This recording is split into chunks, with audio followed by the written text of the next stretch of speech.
हमारी छोटी बहन 7 वर्ष बहुत कम उम्र थी उनकी और हमारी बहन के साथ बहुत ही शर्मसार घटना हुई है। अगर ST SC OBC को छोड़ के अगर दूसरे समाज की लड़की होती तो तत्काल माननीय मुख्यमंत्री जी भी स्टेटमेंट दे देते और प्रधानमंत्री भी देते। हालांकि जो लोग के पॉलिटिकल में है वो लोग कहीं न कहीं हमारे ST SC OBC आदिवासी समाज के ऊपर ध्यान नहीं दे रहे।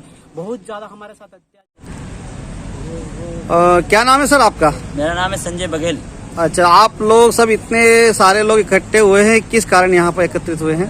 सर, हमारा आदिवासी समाज की जो बालिका थी आयुषी, वो अपने परिवार के साथ गुजरात के मोरबी गांव में मजदूरी के लिए गई थी। तो वहाँ के किसी अज्ञात व्यक्ति द्वारा जघन्य अपराध किया गया उसके साथ। उसके विरोध में हम लोग फांसी की सजा की मांग के उपलक्ष्य में हम लोग ने ज्ञापन दिया है। हम उस घटना का सख्त विरोध करते हैं और उसको जल्द से जल्द फांसी की सजा की मांग करते हैं। अच्छा, इसके बाद अगला आप लोगों का क्या कदम है? हम अगर ये फांसी की सजा की प्रशासन अगर कदम नहीं उठाती है तो हम उसका उग्र आंदोलन करेंगे। अच्छा, आपका शुभ नाम? भारत सिंह मौर्य। आप यहाँ पर क्यों एकत्रित हुए? आदिवासी हमारी छोटी बहन 7 वर्ष बहुत कम उम्र थी उनकी और हमारी बहन के साथ बहुत ही शर्मसार घटना हुई है। अगर ST SC OBC को छोड़ के अगर दूसरे समाज की लड़की होती तो तत्काल माननीय मुख्यमंत्री जी भी स्टेटमेंट दे देते और प्रधानमंत्री भी देते। हालांकि जो लोग के पॉलिटिकल में है वो लोग कहीं न कहीं हमारे ST SC OBC आदिवासी समाज के ऊपर ध्यान नहीं दे रहे। बहुत ज़्यादा हमारे साथ अत्याचार हो रहा है। लगातार मंदिर में पूजा करने जाते हैं, उस समय होता ईसाई चर्च में जाते वहाँ होता, मुसलमान में होता।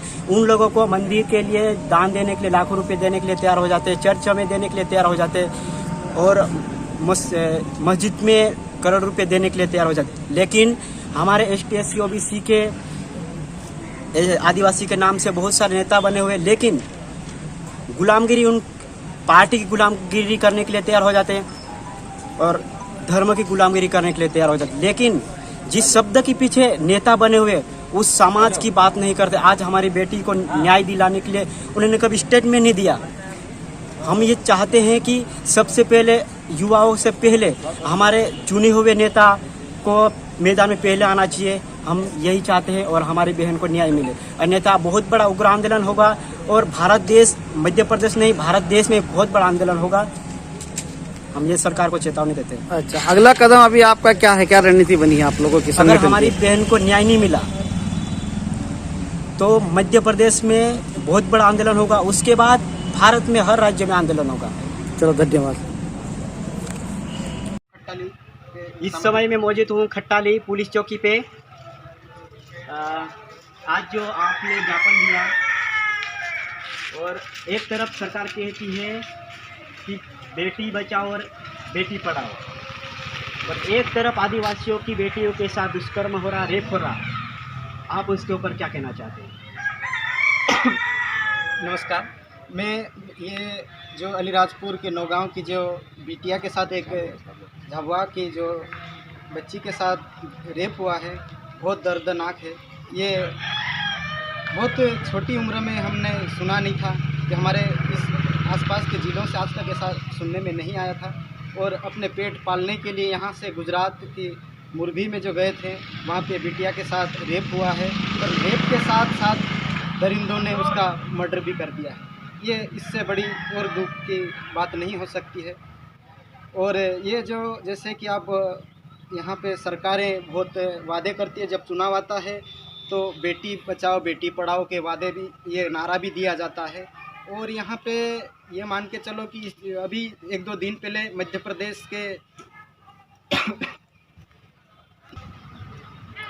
मेरा एक और दूसरा सवाल है।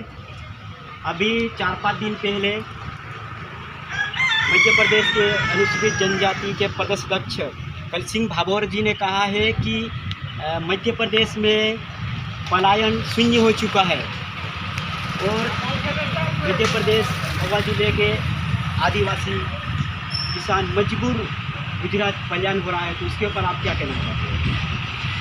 देखो, महोदय जी को दिख रहा होगा, क्योंकि खुद का विकास हुआ है तो उनको लगता है कि पूरे मध्य प्रदेश में विकास हो गया। उनके गाड़ी बंगले, उनका खुद का विकास, जिन नेताओं ने जो नेता बन जाते हैं उनका मैंने भी देखा था। उन्होंने ये भी बोला था कि मैंने रेलवे स्टेशन पे मैंने पानी बेचा, दातन बेची, बहुत सारी बातें कही गई थी, वो भी मैंने देखा था। पर महोदय जी को ये पता नहीं है कि यहाँ पे आपको हो गए, आपके पास तो रोज़गार है। उन्होंने ये भी बोला था कि मेरे जैसे रईसी मजदूरी कर रहे हैं। नहीं महोदय जी, यहाँ पे आप ज़िले में ग्रामीण क्षेत्रों में आप दौरा करो, आपको पता चलेगा। आज भी पलायन नहीं रुक रहा है, कुपोषित जैसे पाए जा रहा है बच्चे। आप फील्ड में एक बार जाओ महोदय जी, आपको ये नहीं पता है कि यहाँ पे किस तरह से लोग जूझ रहे हैं। आज खाने के लिए अनाज नहीं है।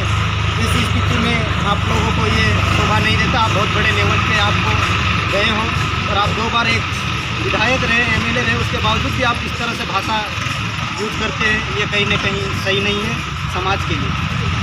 अगर आयुषी के हत्यारों को फांसी नहीं हुई तो आप अगला कदम क्या उठाओगे?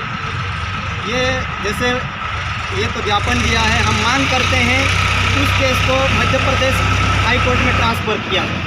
मध्य प्रदेश गुजरात सरकार, मध्य प्रदेश सरकार को दिया जाए केस। और अगर इसमें ये नहीं होता है, अगर फांसी नहीं दी जाती है दरिंदों को, तो इसके लिए मध्य प्रदेश में पूरे भारत लेवल में बड़ा आंदोलन किया जाएगा। क्यों आपने देखा है युवाओं में बहुत आक्रोश है। आदिवासी समाज की बेटियों के साथ फांसी रेप हुआ है। इनका कहना है कि अगर आयुषी के हत्यारों को फांसी नहीं हुई तो पूरे भारत में बहुत बड़ा आंदोलन होगा। ये युवा बोल रहे हैं। नमस्कार साथियों।